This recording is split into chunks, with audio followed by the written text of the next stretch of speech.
Nesta terça-feira, 28 de outubro de 2025, a maior carnificina da história moderna da cidade do Rio de Janeiro. Às 3 da tarde desta terça-feira, já eram mais de 60 os mortos. 4 policiais foram mortos e outros 6 foram feridos.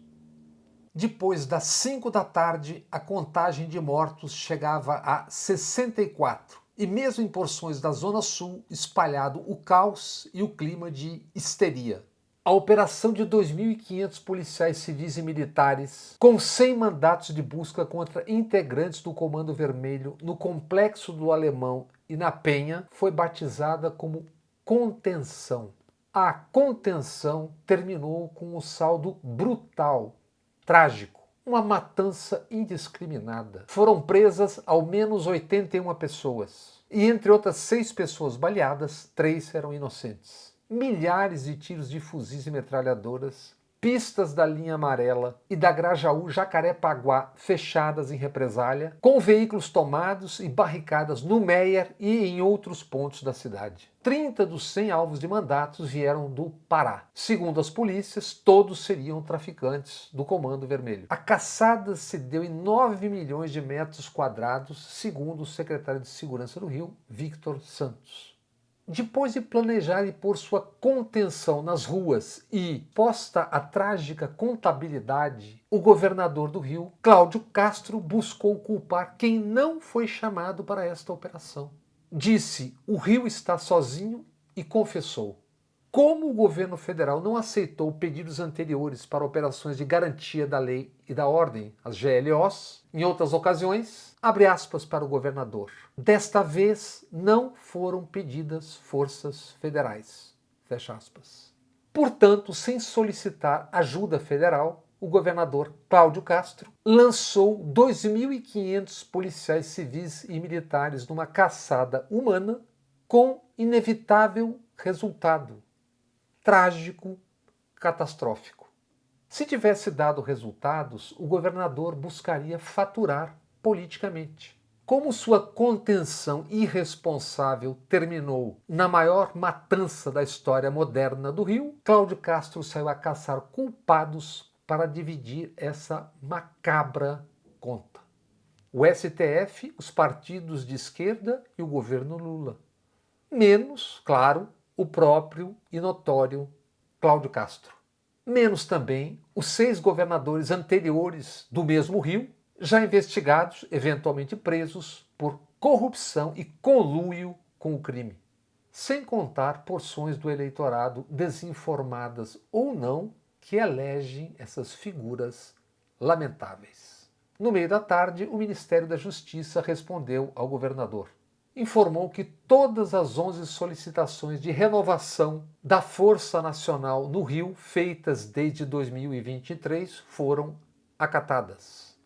Assim como operações conjuntas entre a Polícia Federal e polícias do Estado. Desta vez, como confessou Castro, não houve pedido algum. A jornalista Mônica Bergamo, o ministro da Justiça Lewandowski, resumiu essa ópera trágica. Aspas. O governador do Rio, Cláudio Castro, deve assumir suas responsabilidades ou admitir que não tem condições de controlar a segurança do Estado, pedir intervenção federal, estado de sítio ou uma GLO, garantia da lei e da ordem. Ou o governador Cláudio Castro assume suas responsabilidades ou joga a toalha, aconselhou o ministro da Justiça. Dos crimes do Rio, saltemos para Brasília e a Câmara dos Deputados. Hugo Mota, presidente da Câmara dos Deputados, anuncia: vai pautar a reforma administrativa. Hugo Mota preside a Câmara da PEC da bandidagem. Da Câmara que se deixou ser sequestrada por bandos ao longo de 36 horas. Câmara que não cobra nada, ou melhor, deve cobrar ou dever algo às porções de bets e fintechs associadas ao crime e facções. O cidadão que se elegeu presidente da Câmara no vácuo da ladroagem de dezenas e dezenas de bilhões, conhecida como orçamento secreto, diz o que ele e essa Câmara aí querem. atualizar o nosso modelo de Estado, que pode e deve ser muito mais eficiente. Não é cortar direitos, diz Mota, é liberar talentos e valorizar o servidor e os serviços. Esse Mota, que prega a modernização do Estado, é o mesmo que há 104 dias se nega a responder ao jornal Folha de São Paulo sobre funcionárias fantasmas contratadas pelo seu gabinete. Uma é fisioterapeuta, a outra é uma estudante de medicina e uma terceira é assistente social de uma prefeitura lá na sua Paraíba. Exemplo esplendoroso de burocracia talentosa no Estado moderno.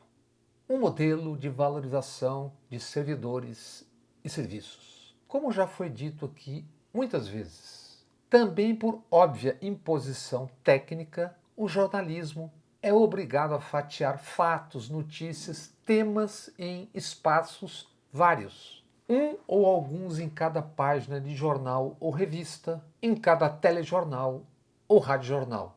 E a indústria de plataformas digitais, alimentadas e retroalimentadas pela velocidade e cliques, picota tudo ainda muito mais.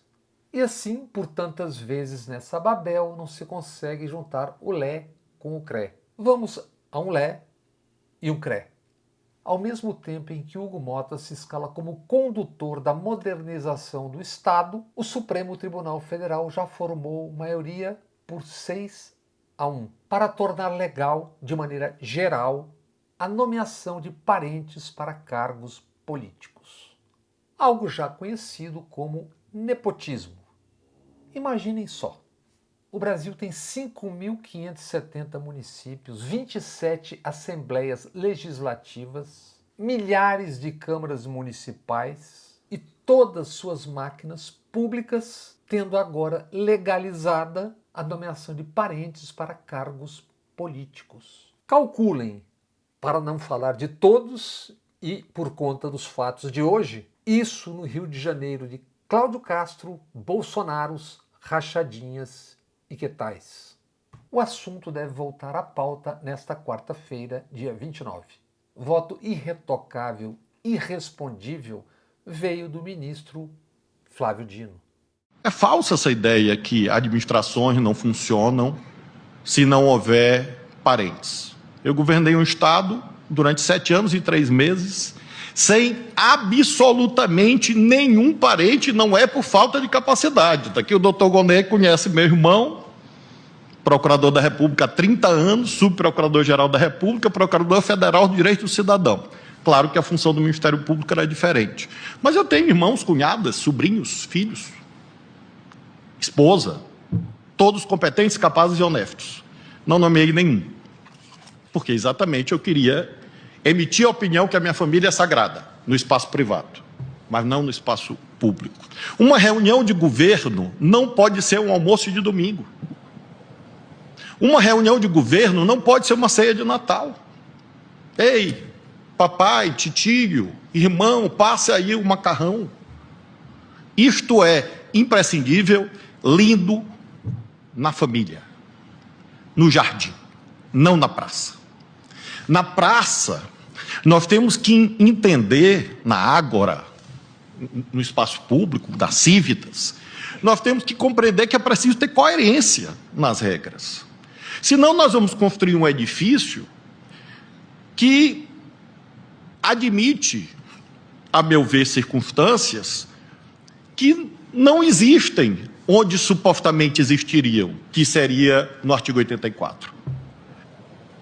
E eu creio, portanto, que diante dessas práticas deletérias, nós temos uma antinomia semântica, eu diria. Princípio da impessoalidade. Qual é a sua negação? A pessoalidade. E o que é mais pessoal do que o vínculo familiar? Nada é mais pessoal, em razão dos afetos, dos instintos que, graças a Deus, nós temos, e do Código Civil. Está aqui, ó. Família é regida pelo Código Civil. A Constituição é outra coisa. Ainda o Supremo Tribunal e as funções de Estado. O ministro do Supremo, André Mendonça, e a esposa são sócios majoritários do Instituto ITER. E Wesley Galzo descreve no jornal Estadão. Fundado por André Mendonça, em pouco mais de um ano, o Instituto faturou ao menos 4,8 milhões de reais. Grande parte das receitas veio de contratos com instituições públicas, contratos assinados entre maio de 2024 e outubro agora. O ministro é o rosto do Instituto nas principais peças publicitárias e também sua principal atração, descreve o repórter Galzo. Durante uma aula no seu instituto, o ITER, o ministro contou já ter intermediado no seu instituto um encontro entre os presidentes da Câmara e do Senado, Mota e Alcolumbre, encontro esse com especialistas e membros de associações de médicos, para, via consenso, destravar um projeto de lei.